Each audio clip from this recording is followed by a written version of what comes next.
Good day. Welcome to another episode of our English class. As a person, it is a natural reaction to give a comment or assessment on a particular thing or issue. So for this session, we are going to discuss independent critic of a chosen selection. For the most essential learning competency, you are tasked to compose an independent critic of a chosen selection. When we say critic, it is a genre of academic writing that briefly summarizes and critically evaluates a work or concept. A simpler definition is a review of something. Let us say we critique a movie that we have just recently watched, or we critique a selection or a short story that we have just read. Critics can be used to carefully analyze a variety of works such as creative works, research, and media. For creative works, there are the novels, exhibits, film, images, and poetry. And for the research, we have the monographs, journal articles, systematic reviews, and theories. And for the media, we have news reports and feature articles. The purpose of writing a critic is to evaluate somebody's work, like a book, an essay, a movie, a painting, in order to increase the reader's understanding of it. A critical analysis is subjective writing because it expresses the writer's opinion or evaluation of a text. An example of a critic is a professor writing notes about a student's artwork. We learn to analyze from our study or reading and come out with what is important. Critic is like an essay. It uses a formal, academic writing style and has a clear structure. That is, the introduction, body, and conclusion. However, the body of a critic includes a summary of the work and a detailed evaluation. The purpose of an evaluation is to gauge the usefulness or impact of a work in a particular field. An understanding of the work's purpose, intended audience, development of argument, structure of evidence, or creative style, and a recognition of the strengths and weaknesses of the work. In writing a critic, it is important to have a thorough understanding of the work that will be critiqued by studying the work under discussion, making notes on the key parts, and developing an understanding of the main argument or purpose being expressed in the work. You also have to consider how the work relates to a broader issue or context. For the structure of a critic, here are the parts. We have the introduction. Typically, the introduction is short, less than 10% of the word length, and you should name the work being reviewed as well as the date it was created and the name of the author or creator. Describe the main argument or purpose of the work. Explain the context in which the work was created. This could include the social or political context, the place of the work in a creative or academic tradition, or the relationship between the work and the creator's life experience. Have a concluding sentence that signposts what your evaluation of the work will be. For instance, it may indicate whether it is a positive, negative, or mixed evaluation. Next part of a critic is the summary.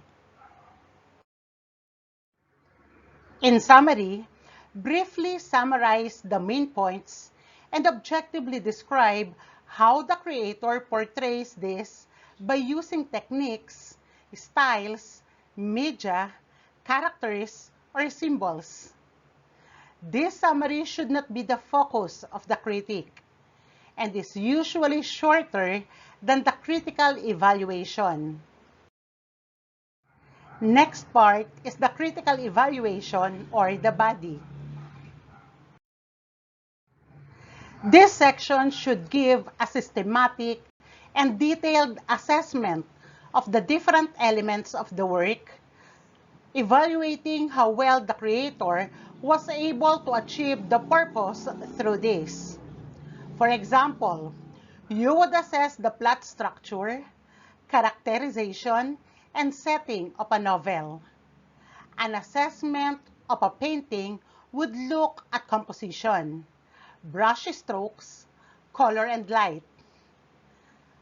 A critic of a research project would look at a subject selection, design of the experiment, analysis of data, and conclusions.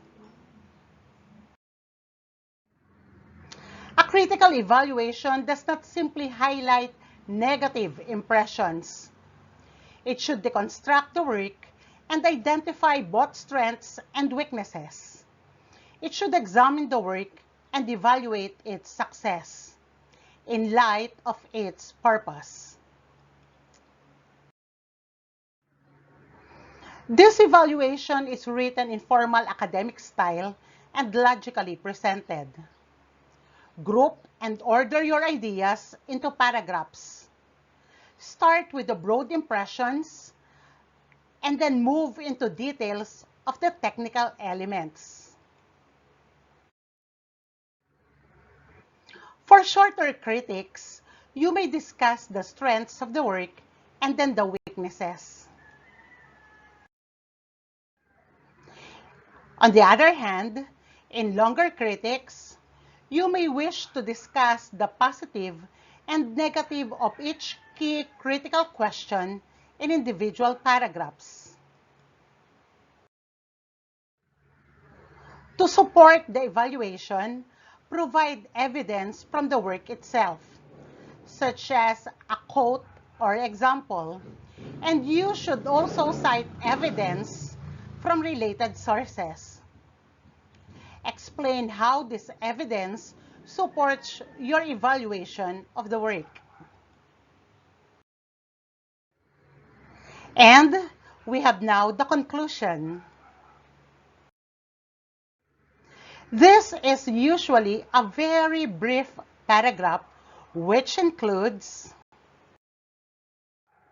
a statement indicating the overall evaluation of the work, a summary of the key reasons identified during the critical evaluation and why this evaluation was formed. In some circumstances, recommendations for improvement on the work may be appropriate. To summarize, writing a critique of a piece of writing or art is to describe, give the reader a sense of the writer's overall purpose and intent.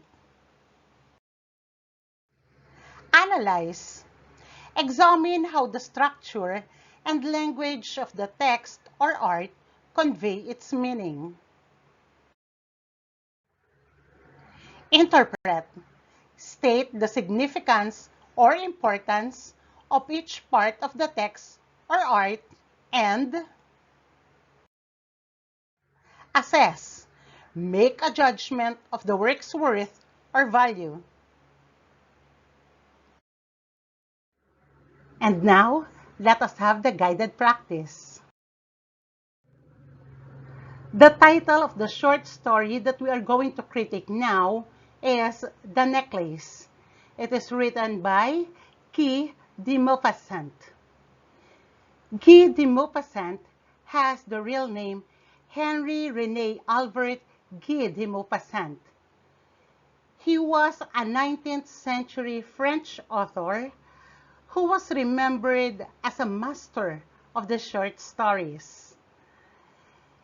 He was a representative of the naturalist school, who was depicted human lives and destinies and social forces in disillusioned and often pessimistic forms. Now, let us have the lessons we can learn from the story The Necklace by Guy de Maupassant. A popular French writer of the 19th century, Guy de Maupassant, is the author of about 300 short stories. One of the most famous short stories of Maupassant is The Necklace. In some editions, it has a title, The Diamond Necklace. This story was first published in the French newspaper Le Gaulois on 17th of February 1884. In this short story, Maupassant describes the life of Mathilde Loisel, a young, pretty, and charming woman who lives in dreams of wealth and luxury.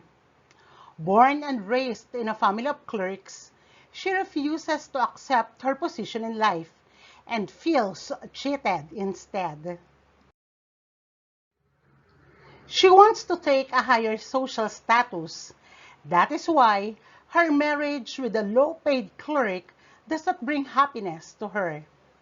She cannot obtain all those wonderful jewels she dreams about, and this fact spoils her life.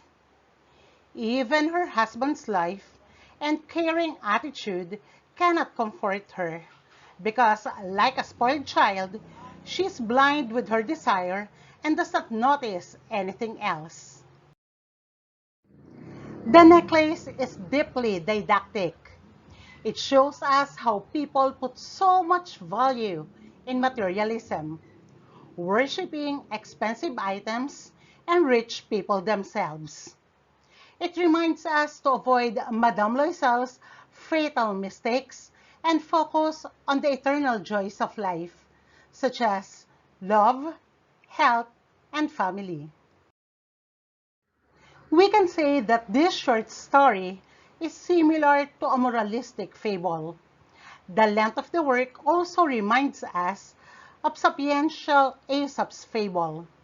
The example of the protagonist induces us to realize that hubris is destructive for our life, and we should not try to be who we are not. Despite the moral and instructive meaning of the story, it is important to mention that there is no sermonizing. Readers understand the message of the story on their own. This is typical for most of Maupassant's short stories. His characters are often the unhappy victims of their vanity, desire, and greed, and the writing style resembles the style of Gustave Flaubert due to its clarity, simplicity, and objective calmness. The title of the story is not accidental.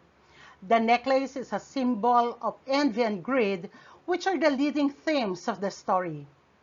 It owns a central role in the story of vanity and two ruined human lives, put on the altar of material objects.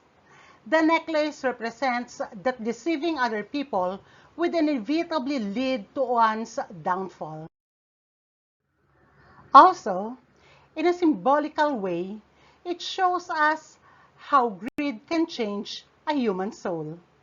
We can compare the necklace with the protagonist herself, someone who has a strong desire to have an expensive look, but in reality, it was fake. This work could become a true Cinderella story with a traditional happy ending. its main heroine could be rescued and given a rightful place in society. But as we see, Maupassant decided to write a story that could happen in our everyday life, not a tale. That is why he portrayed Mathilde as a prideful woman, obsessed with the idea of getting rich. She wanted other women to envy her and was ready to do everything to get jewels, and life punished her for this. Even though the necklace was written in the 19th century, it was worth reading today, as such themes as greed and desire for fast enrichment remain relevant. This short story is written in a simple and clear way, but its meaning is deep without a doubt. It teaches us to be thankful for everything we have and remember that greed leads to deplorable results. Based on the critic of the short story The Necklace by Guy de Maupassant, let us answer these questions and points to consider. 1. Did this critic of a short story follow a structure? Number 2. Does it have all the parts? And number 3, did it describe, analyze, interpret, assess, and summarize the story? The answer to all these questions are yes. It followed the proper structure of a critic writing. It has an introduction, a brief summary, a critical evaluation, and purpose in the conclusion. At this point, you are now ready to answer learning tasks 1 to 5 and accomplish quiz number 3. For your performance output, watch and critique the movie Miracle in cell number 7. That's all for this session. Keep safe and happy learning.